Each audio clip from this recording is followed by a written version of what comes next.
ప్రభువైన యేసుక్రీస్తు నామములో చేరి వచ్చిన సహోదర సహోదరులందరికీ ప్రేమను తెలియచేస్తున్నాం. ఉదయ కాలము ఆదివారం కాకుండా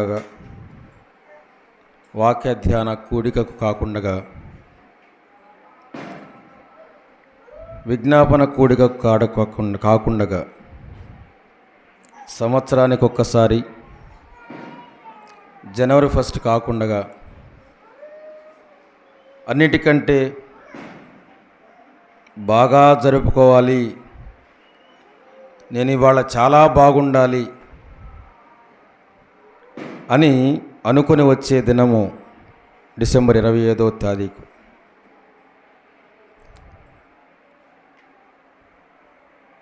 ఆదివారం ఎలాగో సిద్ధపడుతున్నావు అని ఎవ్వరూ నిన్నెప్పుడు కానీ నన్ను కానీ ఎవరు అడిగినవారు లేరు. ఎవరిని అడిగారా? ఆదివారం వస్తుంది, బాగా సిద్ధపడుతున్నావా అని క్రొత్తగా నమ్ముకునేది నాట నుండి 40-50 సంవత్సరాల ఆత్మీయమైన వయసు కలిగిన వారితో సహా మిమ్మల్ని కానీ నన్ను కానీ ఎవరైనా అడిగిన వారు ఉన్నారా? అడగబడిన వారముగా మనమేమైనా ఉన్నామా? ఎప్పుడన్నా ఉన్నారా? ఆదివారం బాగా సిద్ధపడుతున్నావా అన్నవారు ఎవరైనా ఉన్నారా? లేరు. పండుగ వస్తుంది, ఏం చేస్తున్నావు, ఏం కొన్నావు, పిల్లలకి ఏం చేసావు, ఇంకా కొనలేదా, ఎప్పుడు కొంటావు, ఎట్లా కొట్ట కొను, ఎట్లా కొట్ట చెయ్యి అని మిమ్మల్ని కానీ నన్ను కానీ అడిగిన వారు ఉన్నారా? లోకములో యేసుక్రీస్తు ప్రభువుని నమ్ముకున్న వారికి ఇది ఒక ప్రత్యేకమైన రోజుగా ఎంచబడుతూ ఉంది. ఆ దినము సమీపించుకొలది.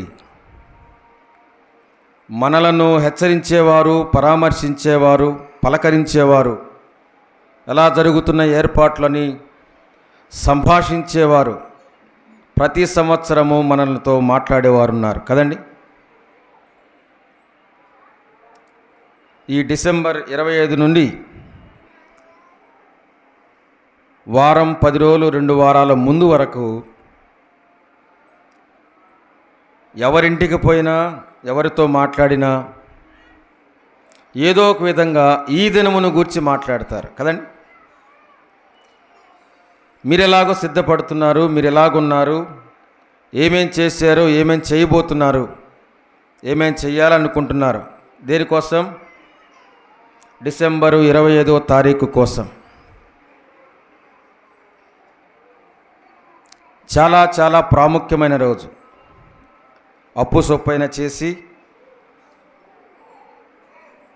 బిడ్డలకు వాళ్లకు రోజు అంతగా చక్కగా బట్టలు వేసి తలంటు స్నానం చేయించి మనతో పాటు మన పిల్లలను మందిరానికి తీసుకువస్తామో లేదో తెలియదు, కానీ డిసెంబర్ 25 మాత్రము వారు అడిగినా అడగకపోయినా మనమే కొంటాం. ఇంతకుముందు తీసుకొచ్చినా తీసుకురాకపోయినా మనతో పాటే తీసుకుని వస్తాం. మనం వచ్చేటప్పుడు మన చేతిలో అరటిపళ్ళు, జాంపళ్ళు, ఇంకేదైనా కానీ స్వీటో హాటో ఏదో ఒకటి నా దేవుని మందిరానికి నేను తీసుకుని రావాలి, ఇది నేను మొక్కుకున్న మొక్కు అని ఒక నిబద్ధత, ఒక భక్తితో కూడిన భావం,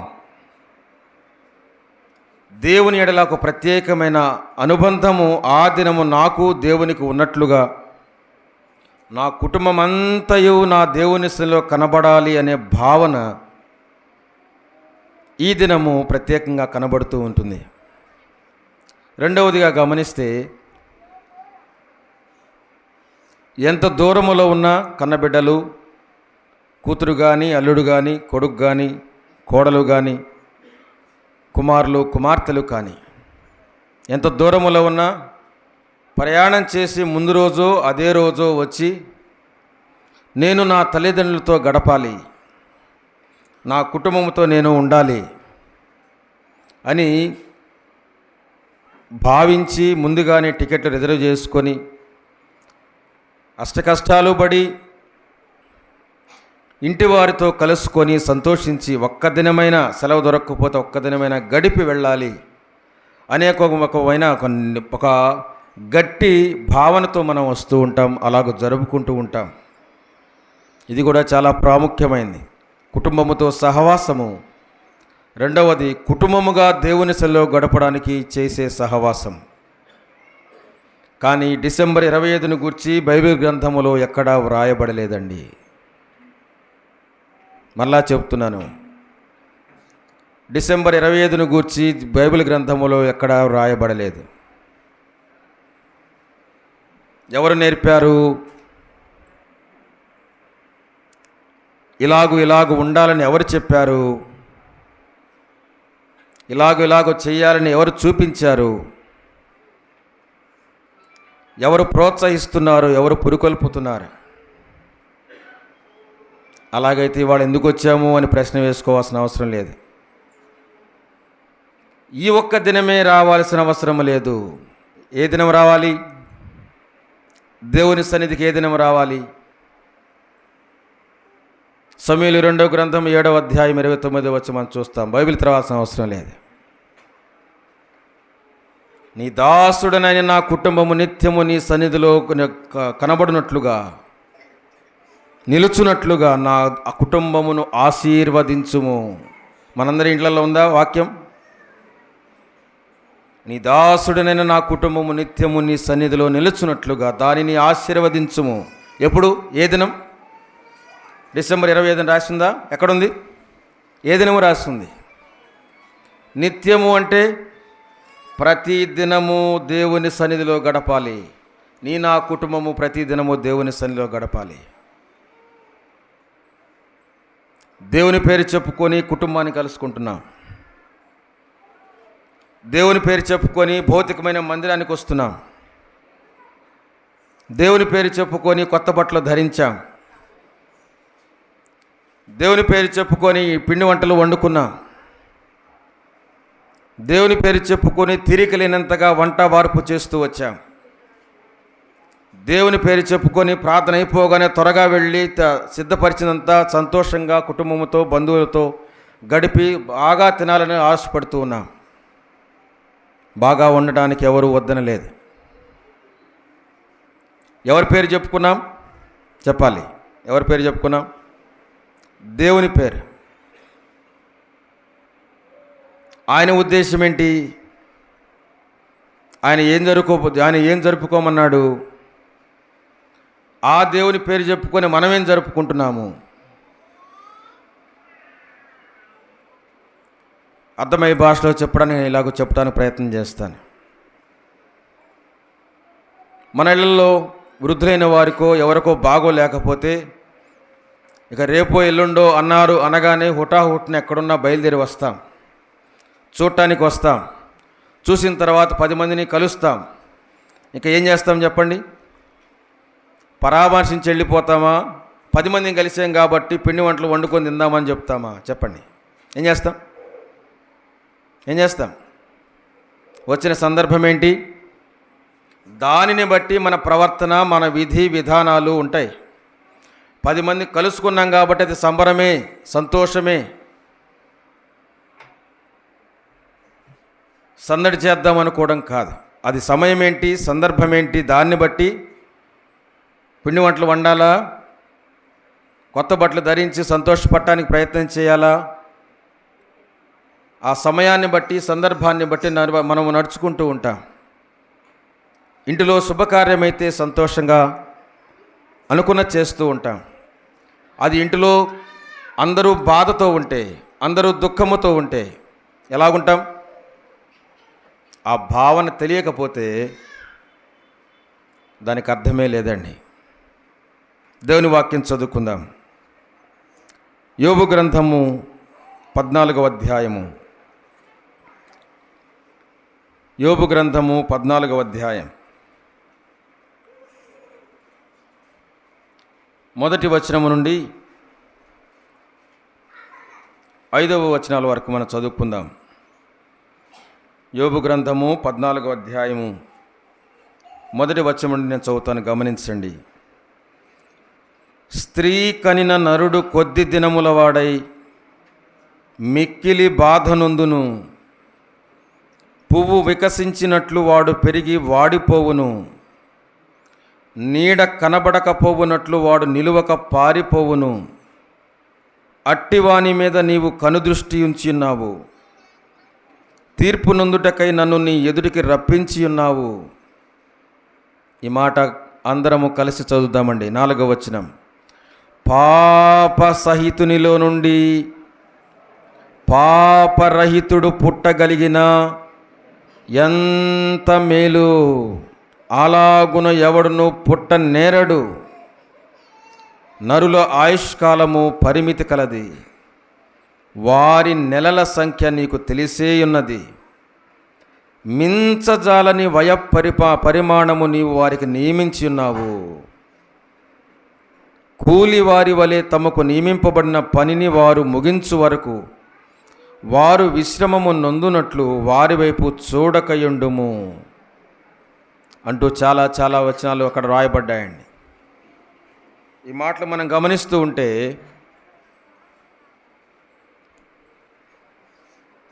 14వ అధ్యాయం యోబు గ్రంథములో మొదటి 3 వచనాలు మనం గమనించినప్పుడు నరుని ఆయుష్కాలమును గూర్చి వ్రాయబడింది. ఆయుష్కాలము ఎక్కడ మొదలవుతుంది?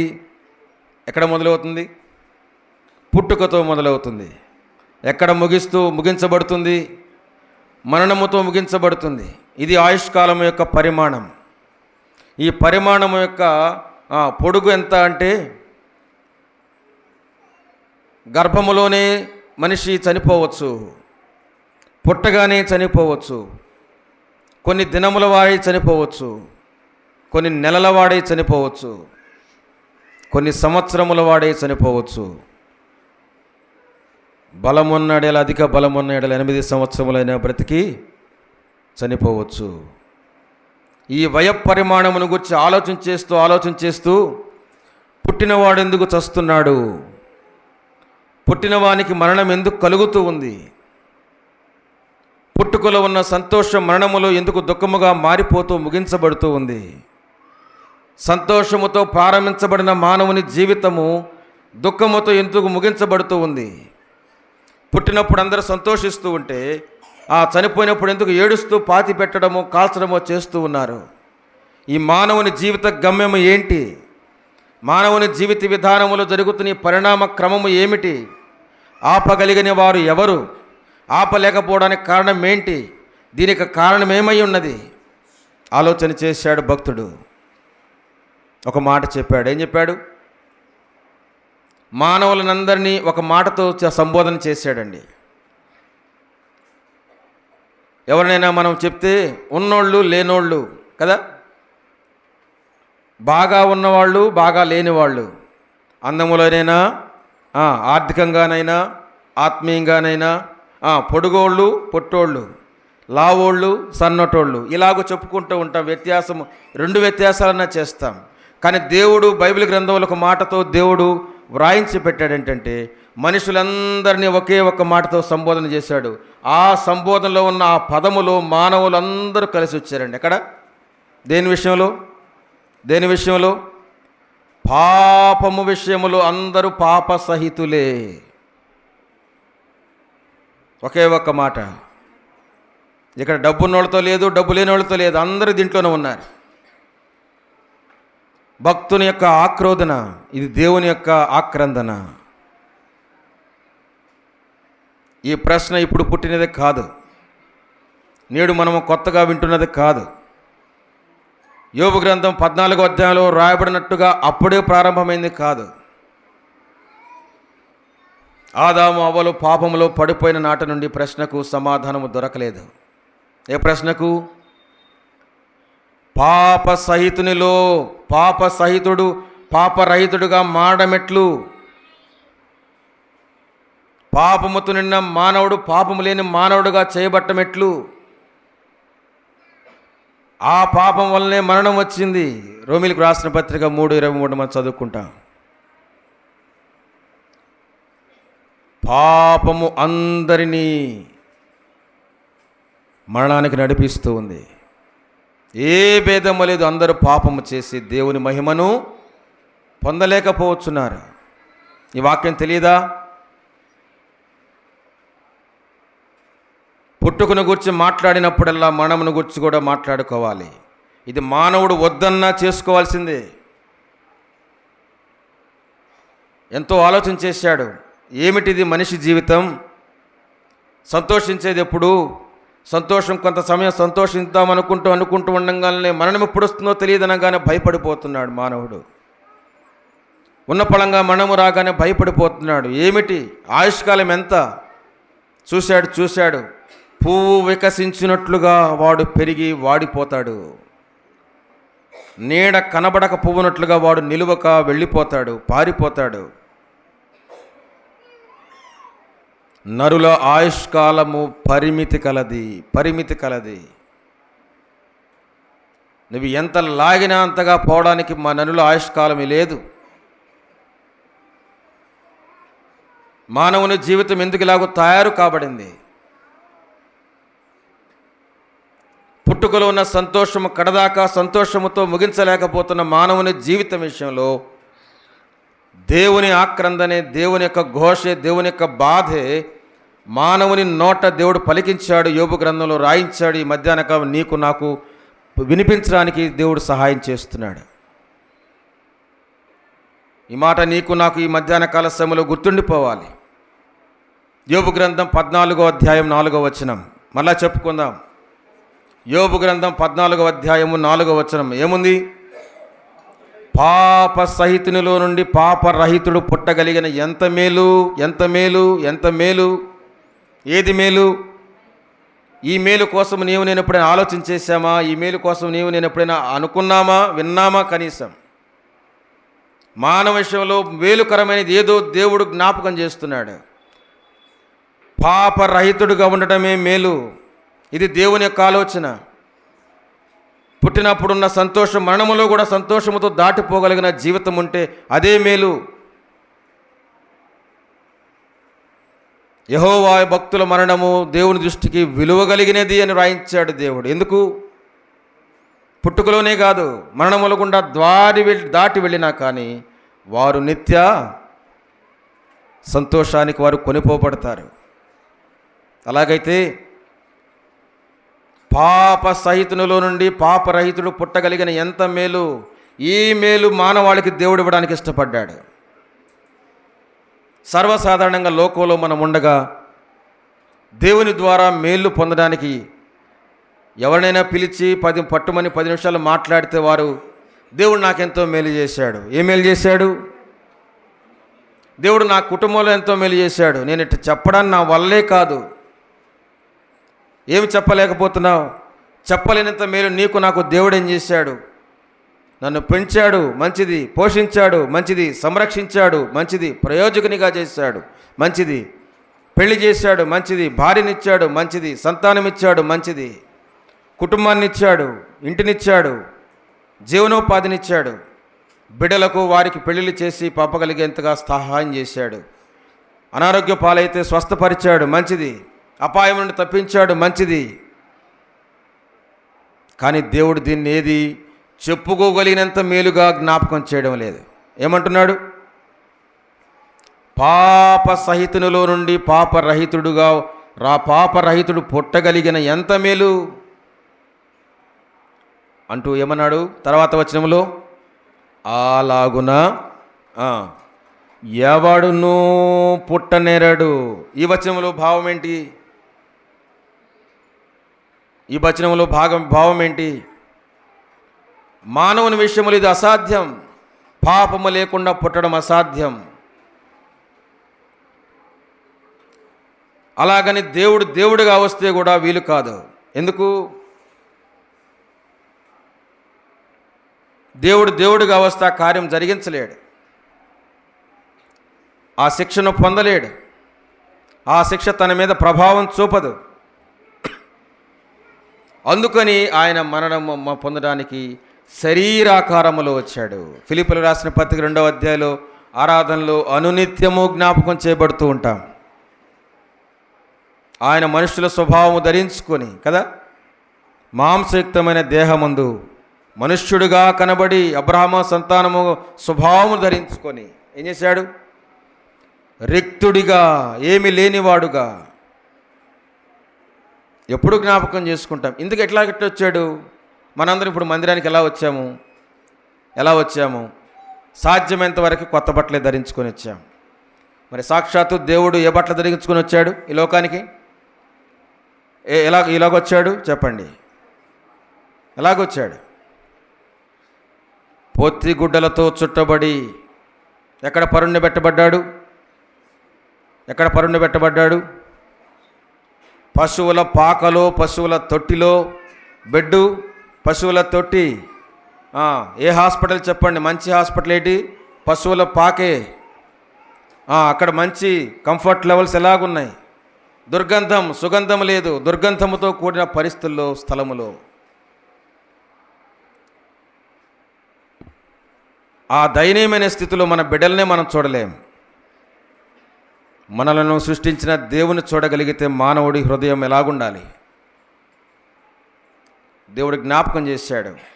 ఈ వచన భాగం ధ్యానం చేస్తుంటే నాకు ఒక ఆలోచన జ్ఞాపకం వచ్చింది. ఏంటంటే, ఈ మధ్యనే ఒక 2 వారాల క్రితం మా ఇంట్లో పెయింట్ వేయించానండి. బాగా పిల్లలంతా గోడకి గీతలు గీస్తే చుట్టానికి వీలు లేకుండా పోతే పెయింట్ వేయించాను. మన చర్చిలో ఉన్న సహోదరుడిని పెయింట్ వేయడానికి రమ్మని చెప్పానండి. వచ్చాడు. వచ్చినవాడు పైకి వస్తున్నానన్నాడు కానీ 10 నిమిషాలు కూడా రావట్లేదు. ఏందని కిందకని వెళ్ళి చూస్తే ఆయన ఏం చేస్తున్నాడంటే బట్టలు మార్చుకుంటున్నాడు. పెయింట్ వేసేవాళ్ళు బట్టలు మార్చుకున్నప్పుడు వాళ్ళ బట్టలు ఎలా ఉంటాయి చెప్పండి? ఎలా ఉంటాయి? అన్నీ పెయింట్ మరకలే ఉన్నాయి. పెయింట్ వేయడానికి వచ్చినప్పుడు ఏ బట్టలు వేసుకుని వస్తాడు? ఇక పనిలో దిగేటప్పుడు ఏ బట్టలు వేసుకుని పెయింట్ వేస్తాడు చెప్పండి? ఏ బట్టలు వేసుకుంటాడు? మరకలుగా ఉండి అంతకుముందు అన్నిళ్లలో వాడిన బట్టనే వేసుకొని పెయింట్ వేస్తాడు. ఎందుకు? ఆ పెయింట్ మరకలు మళ్ళా దీని మీద పడతాయి కాబట్టి. అంతా పెయింట్ వేసాడు. సాయంత్రం కల్లా పని అయిపోయింది. మళ్ళీ ఫ్రెష్ అప్ అయ్యాడు. మళ్ళీ పొద్దున ఎలాగొచ్చాడో అలాగ మంచి బట్టలు వేసుకొని మళ్ళీ వెళ్ళిపోయాడండి. యేసుక్రీస్తు ప్రభువారు కూడా ఈ లోకానికి ఏ కార్యం మీద వచ్చాడు? పండగ చేసుకోవడానికి రాలేదు. దేనికోసం వచ్చాడు చెప్పండి? పండగ చేసుకోవడానికి రాలేదు. దేనికోసం వచ్చాడు? మత్తయి సువార్త మనం చదువుకుందాం. మత్తయి సువార్త 1వ అధ్యాయం. మత్తయి సువార్త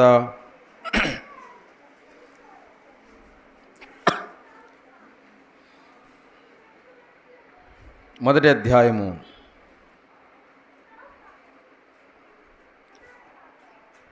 20వ వచనం నుండి మనం చదువుకుందాం.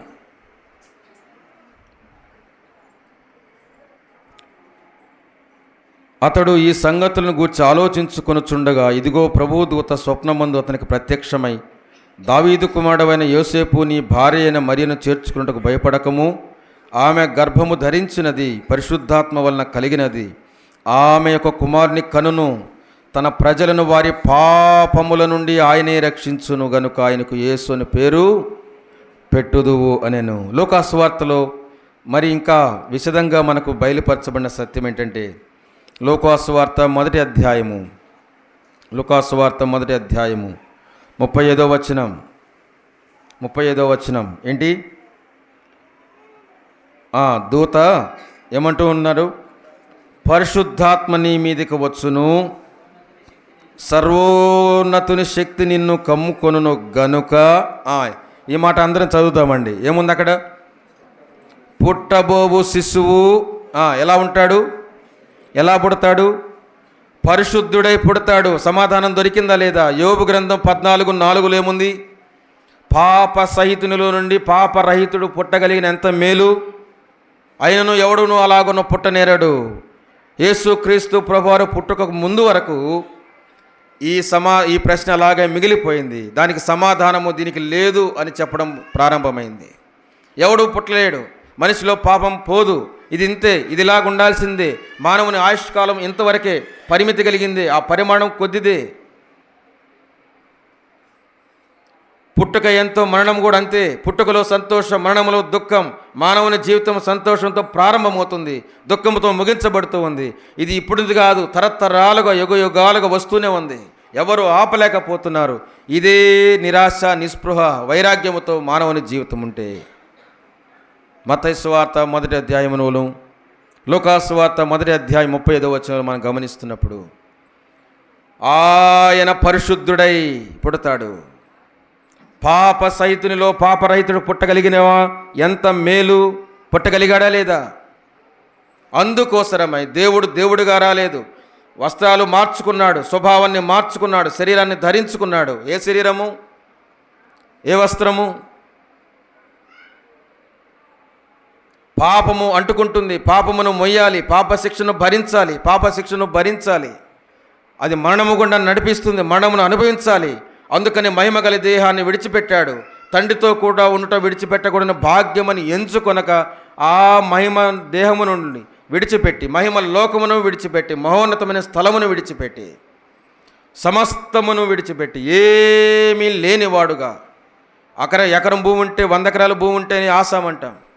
ఎన్ని ఎకరాల కొలత వేయడానికి వీలు లేనంతగా సర్వ సృష్టిని సృష్టించే దేవుడు.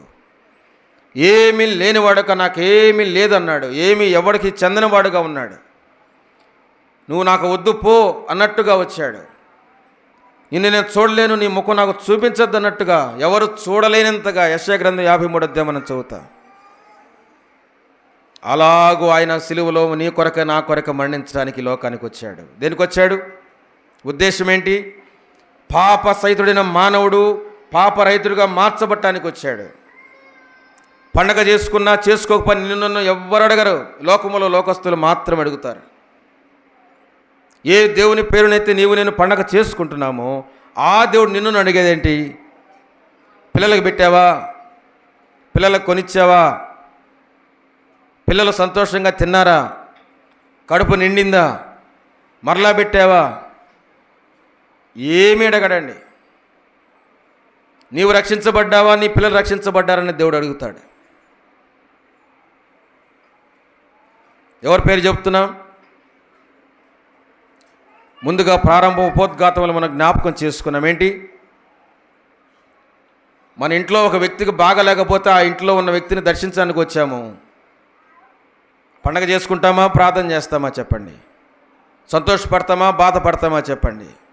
దాని వెనక ఉన్న ఉద్దేశం ఏంటి? ఈయన బాగైతే చాలు కదండి, ఫలాని వారు బాగైతే చాలు. ఇది నేను నా కోరిక, దేవుని కోరిక. అదే క్రిస్మస్ యొక్క సందేశం. దాని యొక్క ఉన్న భావము, భావార్థము, ఆ మర్మం ఏంటి అంటే, ఆయనే వారి పాపముల నుండి రక్షించును గనుక ఆయనకు యేసుని పేరు పెట్టెదరు. పాపములను రక్షించడానికి, పాపులను రక్షించడానికి, పాపములను తీసివేయడానికి లోకానికి వచ్చాడు. దానికోసమై పుట్టాడు. చిన్న పెయింట్ మరకబడితేనే మంచి బట్ట పాడవుతుందనుకొని బట్టలు మార్చుకున్న పెయింటర్ ఉన్న సహోదరుని చూస్తే, పాపము, దాని ప్రభావం కొన్ని వేల సంవత్సరాలు, యుగాయుగములు జీవించవలసిన మానవుని జీవిత ఆయుష్కాలము, ఆయు పరిమాణము సంవత్సరాల్లోకి దిగిపోతే, నిత్యత్వము దేవునితో ఉండవలసిన మానవుడు నరకానికి వెళ్ళిపోయేంతగా పాపము, దాని ప్రభావం మనిషి జీవితం మీద ప్రయోగించబడితే దేవుని యొక్క ఆత్మ ఎలాగుంటుంది, దేవుని యొక్క హృదయం ఎలాగుంటుంది, ఎంతకాలం సిద్ధపడ్డాడో నీకు నాకు తెలుసా? ఈ క్రిస్మస్ రోజు జరుపుకోవడానికి ఎన్ని నెలలుగా సిద్ధపడ్డాం? మన ఇంటిని ఎంతగా శుభ్రపరచుకున్నాం? బట్టలు ఎప్పుడు ముందుగా కొన్నామా, ఇప్పుడే పోయి కొనొచ్చామా చెప్పండి? పిండి వంటలు ఎప్పుడు చేసుకున్నాం? ఏం చేయాలి, ఎలాగుండాలి, ఎలాగ చేయాలి, ఎప్పటి నుంచి ఆలోచన మొదలుపెట్టాం? కొన్ని వేల సంవత్సరాల క్రితమే దేవుడు ఈ ఆలోచన కలిగి ఉన్నాడు. నా నిమిత్తం ఎవరు పోదురంటూ ప్రభువా నేనున్నా, నన్ను పంపు అన్నాడు. యెషయా గ్రంథం 6:6-7 వచనాలు చదువుకుంటే, నా నిమిత్తం ఎవరు పోదురు, నేనున్నాను, నన్ను పంపు ప్రభువా అన్నాడు. తండ్రి అయిన దేవుడి ప్రశ్నకు కుమారుడైన యేసుక్రీస్తు ప్రభువారు జవాబిస్తూ, పాప సహితుల్లో నుండి పాపరహితుడిగా నేను వెళ్తాను, పరిశుద్ధుడిగానే నేను పుడతాను, మానవ దేహాన్ని ధరిస్తాను, వారి స్వభావాన్ని ధరించుకుంటాను. గిచ్చినా ఆ నొప్పి కలుగుతుంది, గుచ్చబడినా ఆ నొప్పి కలుగుతుంది, నిందించినా ఆ హృదయం పగిలిపోతుంది. ఆ బాధ భరిస్తాను, ఆ అవహేళన నేను భరిస్తాను. మానవుడికి నరకానికి పోవడానికి వీలు లేకుండగా ఒక మార్గాన్ని నేను ఏర్పరుస్తాను. ఆ మార్గాన్ని ప్రతిష్ఠిస్తాను. అది నిత్య నూతనమైన మార్గంగా నేను ఏర్పాటు చేస్తాను. సాక్షాత్తు దేవుడు పాపములను మీద మోసుకున్నటకు యోహాను సువార్త 1:29 మనం చదువుకుంటాం. ఏమన్నాడు యోహాను భక్తుడు? ఇదిగో లోక పాపమును మోసుకొని పోవు దేవుని గొర్రె. ఏం వేయడానికి వచ్చాడు? ఇప్పుడు బట్టలు వేసుకుంటే కొన్ని ఖరీదైన బట్టలు, బాగా నాణ్యమైన బట్టలు బరువుగా ఉంటాయి. అయిపోగానే ఎండ మళ్ళీ చేస్తాం. ఈ బరువు కాదు. ఏ బరువు? పాపమనే బరువు. ఆ బరువును మోయడానికి నీ కోసం నా కోసం ఈ లోకానికి వచ్చాడు. ఇంకే ధరించాలి? మహిమదేహం కాదు. ఎక్కడుండి ధరించాలి? మహిమ లోకంలో కాదు, మానవ లోకములో, పాపముతో నిండిన మానవుని లోకములో. ఏ మానవుని రక్షించడానికి వచ్చాడు? ఆ మానవుని ద్వారానే, ఆ మానవుని యొక్క పాపమును భరిస్తూ ఆ మానవుని ద్వారానే హింసించబట్టానికి, కొట్టబట్టానికి, చంపబట్టానికి, సమాధి చేయబట్టానికి, నిందించబట్టానికి. నువ్వు దేవుడువా కాదు చెప్పు అంటే ఎట్లా? సృష్టించిన దేవుడే ప్రశ్నించబట్టానికి వచ్చాడు. తన ఉనికినే మానవుడు ప్రశ్నిస్తూ ఉండగా మౌనముగా ఉన్నాడు. దేనికి? చాలాసార్లు బిడ్డలు అడిగింది ఇవ్వకపోతే, చెడు మార్గం బట్టి తాగుడు అలవాటైపోయిన కొడుకు ఉంటే కొన్నిసార్లు ఏం చేస్తా అంటే, నువ్వు నాకు తండ్రివేనా, నాకు ఇస్తావా లేదా అంటాడు. నువ్వు అన్నంత మాత్రం తండ్రిని కాకుండా పోతానా? తండ్రి బాధ ఎంత, హృదయం బద్దలైపోతుంది. దానికంటే మరి ఘోరంగా ఏ మానవుని రక్షించడానికి వచ్చాడో ఆ మానవుడే సవాలు చేస్తున్నాడు దైవత్వాన్ని. అడిగినా అడక్కపోయినా నీ కొరకై నా కొరకై పుట్టాడు. మహిమ దేహంతో కాదు, మరణ శరీరాన్ని దాల్చుకున్నాడు. దేనికోసం? ఈ లోకంలో పుట్టింది పండగ చేసుకోవడానికి కాదు, పండగలాగా బ్రతకడానికి, నిత్యము సంతోషంగా ఉండడానికి, మరణం అంటే భయం లేకుండా బ్రతకడానికి, ఒక నిరీక్షణతో బ్రతకడానికి, పాప విమోచనకుడుగా నీవు నేను బ్రతకాలని ఈ లోకంలో, పాపరహితుడిగా ఈ లోకంలో నీవు నేను బ్రతకడానికి, పాప ప్రభావం మానవుని మీద పడకుండా బ్రతకడానికి నీ కొరకై నా కొరకు ఈ లోకంలో యేసుక్రీస్తు ప్రభువారు పుట్టాడు. రక్షించడానికి వచ్చాడు. నశించిన దాన్ని వెతక రక్షించుటకు క్రీస్తు యేసు లోకమునకు వచ్చెను. ఈ వాక్యం తెలియకుండా ఉన్నారు ఎవరున్నారు ఇక్కడ? ఈ వాక్యమును అంగీకరించకుండా ఉన్నవారు ఎవరైనా ఉన్నారు ఇక్కడ? దేవునిలో నిత్యము సంతోషించేవాడు నిజమైన క్రిస్మస్. ఇప్పుడు డిసెంబర్ 25 కాదు, ప్రతి దినము క్యాలెండర్లో డేట్ మారుతున్నప్పుడల్లా ఈరోజు ఏం తేదీ అంటే, ఏ వారం అంటే చూసిన ప్రతి దినము నీ నా జీవితంలో క్రిస్మస్గానే సంతోషంగా ఉంటాం. ఈ బట్టలు ధరించి సంతోషించడం కాదు. రక్షణ వస్త్రము ధరించుకున్న వారము నిత్యము నిత్యానంద భరితులై ఉంటారంతే. దేవుని సేవిస్తూ ఉంటామంతే, దేవుని ఆరాధిస్తూ ఉంటామంతే. చాలా చాలా క్లుప్తముగా మత్తయి సువార్తలో కొన్ని వచనాలు మనం చదువుకొని మనం ముగించుకుందాం. మత్తయి సువార్త 2వ అధ్యాయము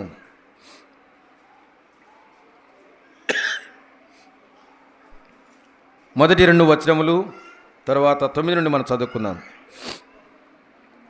మత్తయి సువార్త 2వ అధ్యాయము మొదటి 2 వచనాలు. రాజైన హేరోదు దినముల యందు యోదయ దేశపు బెత్లెహేములో యేసు పుట్టిన పిమ్మట, ఇదిగో తూర్పు దేశపు జ్ఞానులు యెరూషలేమునకు వచ్చి, యూదుల రాజుగా పుట్టినవాడెక్కడున్నాడు? తూర్పు దిక్కున మేము ఆయన నక్షత్రమును చూచి ఆయనను పూజింపవచ్చితమని చెప్పిరి. 9వ వచనం నుండి చదువుకుందాం. వారు రాజు మాట విని బయలుదేరి పోవుచుండగా, ఇదిగో తూర్పు దేశమున వారు చూచిన నక్షత్రము ఆ శిశువు ఉండిన చోటికి మీదుగా వచ్చి నిలుచు వరకు వారికి ముందుగా నడిచెను. వారు ఆ నక్షత్రమును చూచి అత్యానంద భరితులై ఇంటిలోనికి వచ్చి తల్లి అయిన మరియను ఆ శిశువును చూచి ఏం చేశారు? సాగిలపడి, రెండవది ఆయనను పూజించి, మూడవది తమ పెట్టెలు విప్పి బంగారమును సాంబ్రాణిని బోళమును కానుకలుగా ఆయనకు సమర్పించిరి. ఇంతటితో ఆగిపోలేదు, 4వది కూడా ఉంది. ఏముంది? తరువాత ఏముంది? మీరు ఎక్కడి నుంచి వచ్చారో అటువైపు మాత్రం పోవద్దన్నాడు దేవుడు. ఏమన్నాడు? తరువాత హేరోదు నొద్దకు వెళ్ళవద్దని స్వప్నమందు దేవుని చేత బోధింపబడిన వారై వారు మరి ఒక మార్గమున తమ దేశమునకు తిరిగి వెళ్ళిరి. మార్గము మార్చుకున్నారు. మార్గము మార్చబట్టానికి వారు బోధించబడ్డారు. చెప్పిన మాట ప్రకారము, బోధించబడిన మాట ప్రకారము ఆ బోధను బట్టి అనుసరించి నడుచుకొని వెళ్ళిపోయారు. యేసుక్రీస్తు ప్రభువును ఆరాధించడానికి వచ్చే ముందేమో వచ్చిన తర్వాత చూసిన తర్వాత మళ్ళా ఎట్లొచ్చామో అట్టనే పోవాలి. మార్పు లేదు. మార్పు లేని మార్గంలో మళ్ళీ వెళ్ళిపోవాలి. ఎట్లా వచ్చామో అట్లానే పోవాలి, మార్పు ఏమీ లేదు అని అనుకుంటూ వచ్చారు. కానీ వచ్చిన తర్వాత ఏమైంది? వాళ్ళు తేవాల్సిన కానుకలు తెచ్చారు, సమర్పించారు. వెళ్ళిపోయే ముందు యేసుక్రీస్తు ప్రభువారు దూత ద్వారా తెలియపరిచాడు. ఏమని? దేవుడు తెలియపరిచాడు. ఏమని? రాజు హేరోదుకు మళ్ళా వెళ్ళొద్దు, మీరు వేరొక మార్గమును వెళ్ళమంటే అలాగునే వారు ఏం చేశారు? మార్గమును మార్చుకొని వెళ్ళిపోయారు. మనము యేసుక్రీస్తు ప్రభును అనుసరించకుండా, యేసుక్రీస్తు ప్రభును సొంత రక్షకునిగా అంగీకరించకుండా ఈ లోకంలో నా జీవిత యాత్ర కొనసాగిస్తూ ఉంటే, తెలుసో తెలియకో మనం అనుకున్న రీతిలో పండగ చేసుకుందామని ఈ స్థలమునకు వచ్చి ఉంటే ఇప్పటికైనా మించిపోయింది లేదు. ఈ వచన భాగం ద్వారా దేవుడు నీతో నాతో మాట్లాడుతున్నాడు. మార్గము మార్చుకొని వెళ్ళాలి, మనస్సు మార్చుకొని వెళ్ళాలి. బోధను అనుసరించి నడుచుకోవడానికి స్థిరముగా ఒక నిర్ణయం తీసుకుని వెళ్ళాలి. నేను అనుకున్నట్టు కాదు, ఇలానే ఉంటాను, కాకపోతే వచ్చాను, చూడమంటే చూశాను, వెళ్ళమంటే వెళ్తున్నాను అంతే. కానీ మళ్ళీ నేను అనుకున్న మార్గం కాకుండా ఇంకో రకంగా దేవుడు వాక్యం చెప్పింది కాబట్టి వాక్యానుసారంగా నడుచుకోవాలంటే నాకు కొంచెం ఇష్టము కష్టము రెండు ఉన్నాయి. అది ఇబ్బందిగా ఉంది. కాబట్టి నేను మళ్ళా వచ్చిన మార్గమునే వెళ్ళిపోతాను, చేసిన పనులే చేస్తూ ఉంటాను, దూరంగా ఉన్నంతకాలం దూరంగానే ఉంటాను, మళ్ళా ఎప్పుడో వీలైతే చూస్తాను అనుకోలేదు. కానీ వారేం చేశారు? స్వప్నమందు దూత చేత బోధించబడిన వారే ఏం చేశారు? మార్గమును మార్చుకొని వెళ్ళిపోయారు. జీవితము మార్చబడకపోతే నా వయ పరిమాణము పరిమితమైన గలదని విన్నాం. నీ ఆయుష్కాలము చాలా కొద్దిదని విన్నాం. పుట్టుకలో ఉన్న సంతోషం, మరణములో సంతోషము లేకపోగా మరి దుఃఖము మరీ దుఃఖమైనటువంటి నరకములోనికి వెలుగులుతూ ఉంటే ఆలోచన చేయవా? పండగ చేసినా చేయకపోయినా దేవుడు అడగడం లేదు. ఒకటి మాత్రం అడుగుతున్నాడు ఈ ఉదయకాలం. కొత్త బట్టలు ధరించినా ధరించకపోయినా దేవుడు నిన్ను నన్ను అడగడేమి? పిండి వంటలు చేసినా చేయకపోయినా తిన్నా తినకపోయినా నిన్ను నన్ను ఏమడగడు. కానీ ఒకటి మాత్రం అడుగుతాడు. ఆ రోజు వాక్యం విన్నావు కదా, ఎంతో కాలంగా వింటున్నావు కదా, పాప సైతునిలో నుండి పాపరహితుడు పుట్టగలిగిన ఎంత మేలు, ఆయనను అలాగ పుట్టుట అసాధ్యమన్నట్టు పుట్టనేరడు అని ఉన్న ఆ ప్రశ్నకు జవాబుగా పాపులను రక్షించిన క్రీస్తు యేసు లోకానికి పరిశుద్ధుడిగా పుట్టాడు. పాప సైతునిలో పాపరహితుడిగా పరిశుద్ధుడై పుట్టాడు. ఆ పాపమును మోయడానికే వచ్చాడు, ఆ భారమునే భరించాడు, పరలోకానికి తీసుకువెళ్ళడానికే వచ్చాడు. ఎంతకాలం వింటావు ఈ వాక్యం? ఎంతకాలం జరుపుకుంటావు ఈ పండగలు? మార్పు లేకపోతే, బోధించబడి జీవిత గమ్యాన్ని జీవిత మార్గాన్ని మార్చుకోకపోతే చేసే పండగ వ్యర్థం, గడిపే సమయం వ్యర్థం. తెలియక చేస్తే తప్పు క్షమించబడుతుంది, తెలిసి చేస్తే దానికి క్షమాపణ లేదు. దేవుడు మానవుని రక్షించడానికి వచ్చాడు. రక్షణ పొందితే దేవుడు సంతోషిస్తాడు. ఆయన ఎందుకని రానివ్వండి, నేను ఇలాగూ సంతోషపడతాను ఆయన పుట్టినరోజు సందర్భంగా అని మన సంతోషం ఏంటో, మన భక్తి ఏంటో, మన విధి ఏంటో, మన విధానాలేంటో, మన మొక్కుబడులేంటో మనకు నచ్చింది మనం తెస్తాం. మనం నచ్చినట్టుగా అందరికి పంచాలని ఇష్టపడ్డాం, పంచుతాం, మంచిదే. కానీ దీనివల్ల ఎవరికి ఏమీ ప్రయోజనం ఉండదు. ఏం ప్రయోజనం? మొదట నీకు నాకే ప్రయోజనకరమైంది దేవుడు జ్ఞాపకం చేస్తున్నాడు. నీకు నాకు మేలుకరమైంది దేవుడి మధ్యాహ్న జ్ఞాపకం చేస్తున్నాడు. నీవు నేను పాపరహితుడైన యేసుక్రీస్తు ప్రభువాన్ని నమ్ముకొని పాపం వల్ల వచ్చే ఆ నరక శిక్ష నుండి తప్పించబడితే అదే నా జీవితానికి అతి మేలుకరమైన, దానికంటే మించిన మేలు ఈ లోకములో ఏదీ లేదు. మనుషులకు చెప్పచ్చు కానీ దేవుడు నాకు ఎంతో చేశాడని, ఎప్పుడైనా నాకు ఎంత చేశాడు, నన్ను రక్షించాడని, దీనికంటే మించిన మేలు నా దేవుని ద్వారా నేను పొందలేదని ఎప్పుడైనా చెప్పావా? దేవుడు నాకు ఇల్లు ఇచ్చాడు చెప్పావు చాలామందికి, బిడ్డలను ఇచ్చాడు చెప్పావు చాలామందికి, ఆసుపత్రిలో ఉంటే బాగు చేశాడు చెప్పావు చాలామందికి, నా పాప జీవితాన్ని మార్చివేశాడు చెప్పావా ఎప్పుడైనా? నేను చచ్చిపోతే పరలోకానికి వెళ్తాను ఆ నిరీక్షణతో ఈ లోకంలో బ్రతుకుతున్నాను. ఆ సాక్ష్యం ఎవరికైనా తెలియ చెప్పగలిగే ధైర్యం ఉన్నదా? ఆలోచించేద్దాం. లోకము దాని సాంప్రదాయం ఏంటంటే హేరోదు రాజు చెప్పినట్టుగా ఆయన చెప్పాడు, అలాగే నడుచుకుందాం. లోకంలో ఉన్న పద్ధతులు ఏంటో అలాగే నడుచుకుంటూ పోతే ఈ జ్ఞానులు ఏం చేసేవాళ్ళు? అలాగే తిరిగి అదే మార్గంలో వెళ్ళేవాళ్ళు. కానీ దూత చేత బోధించబడిన తర్వాత వాళ్ళు ఏం చేశారు? ఆ లోకం వైపు, హేరోదు రాజు వైపు పోకుండా ఏం చేశారు? మార్గమును మార్చుకొని వెళ్ళారు. మార్చబడిన జీవితమే నిజమైన క్రిస్మస్. దేవుణ్ణి స్తుతించడమే నిజమైన క్రిస్మస్. నిజమైన ఆరాధకులుగా దేవుని ఆరాధించే వాళ్ళు నీవు నిన్ను ఉంటేనే నిజమైన క్రిస్మస్. ఆయన పుట్టుకకు సార్థకత ఏంటి? ప్రభువా నువ్వు ఎందుకు వచ్చావు ఈ లోకానికి అసలు చెప్పు, ఎందుకు పుట్టావో చెప్పు అంటే అంటాడు, నా పాపము తీసివేయడానికి వచ్చాను. అదేమో కానీ పిండి వంటలు వండుకున్నాను, తింటాను, వెళ్ళిపోతాను, మంచిదే, పాపం పోదు. చివరిగా ఒక మాట చెప్తారండి, యేసుక్రీస్తు ప్రభువారి యొద్దకు కాళ్ళు లేని వారిని, కళ్ళు లేని వారిని, పక్షవాయువు గల వారిని ఎవరొచ్చినా కానీ ఏం చేశాడంటే ముందు నీ పాపములు ఏమన్నాడు? క్షమించబడని అన్నాడా? నీ కాళ్ళు బాగోనుగాక అన్నాడా? చెప్పండి, నీకేం బాగు కావాలి చెప్పు. ఇప్పుడు మీకు ఎక్కడ రోగం ఉంటే అక్కడ చేయబెట్టుకోనండి దయచేసి. ఈ మాట పలకండి, ప్రార్థన చేస్తాము అనంగానే ఏం చేస్తాం? అక్కడ ప్రార్థన చేయడానికి ఎవరెక్కడ ప్రార్థన చేస్తున్నా, టీవీలోనైనా పెద్ద సభల్లోనైనా అక్కడ చేయబెట్టుకొని మనకెక్కడ ఇబ్బంది ఉంటే అక్కడ ప్రార్థన చేసుకోవడానికి భక్తితో ప్రార్థన చేస్తాం. కానీ ఇప్పుడు దేవుడు అడుగుతున్నాడు, దేవుని సేవకులు కాదు, ఏమని? నీ పాప రోగం పోవడానికి నీ హృదయం మీద చేయి వేసుకుని ప్రార్థన చేయి. యేసుక్రీస్తు ప్రభువారి వద్దకు వచ్చిన మనుషులందరినీ ఆయన చెప్పిన మొదటి మాట ఏంటంటే నీ పాపములు క్షమించబడ్డాయి అన్నాడు. కానీ నీ కళ్ళు బాగాయినాయి పో, నీ కాళ్ళు బాగాయినాయి పో, నువ్వు లేచి నడవలేకపోతే నడుస్తావు పో అని చెప్పలేదు. ఎందుకు? ఆయన మొదట చూసింది నీలో నాలో పాపము. ఆయన మొదట కోరుకుంది నీలో నాలో పాపరహితమైన జీవితం.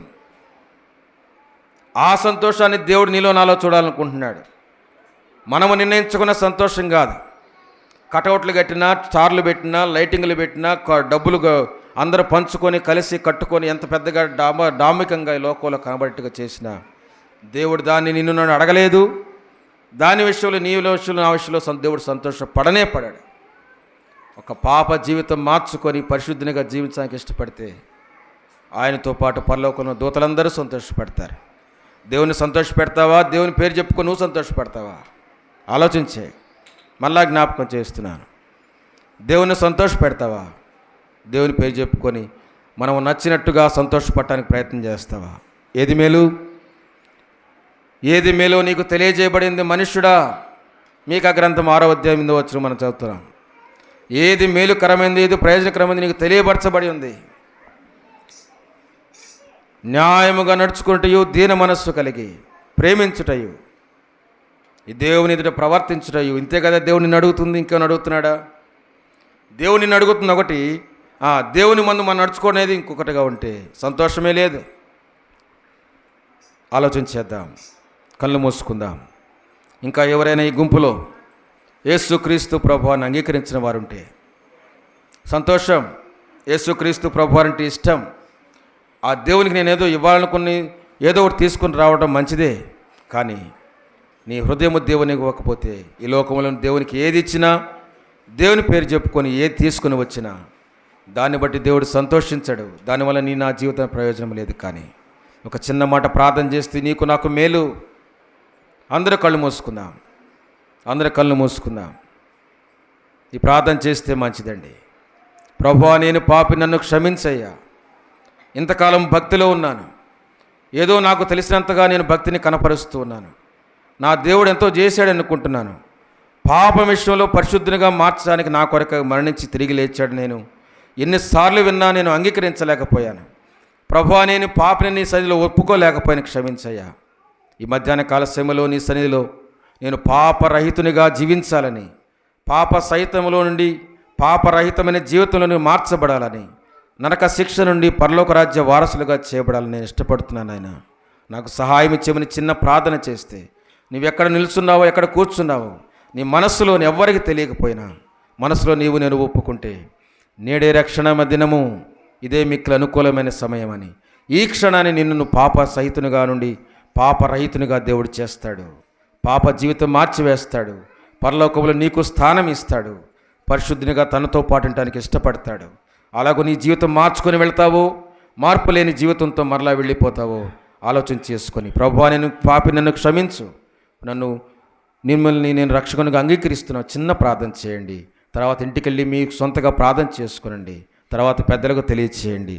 తద్వారా ఎలాగో ఆత్మీయంగా ముందుకు నడవాలో మీకు వారు తెలియచేస్తారు. ముందున్న సమయాన్ని దేవుని దాసులకు అప్పగిస్తున్నాం. మీకు అందరికీ వందనాలు తెలుస్తున్నామండి.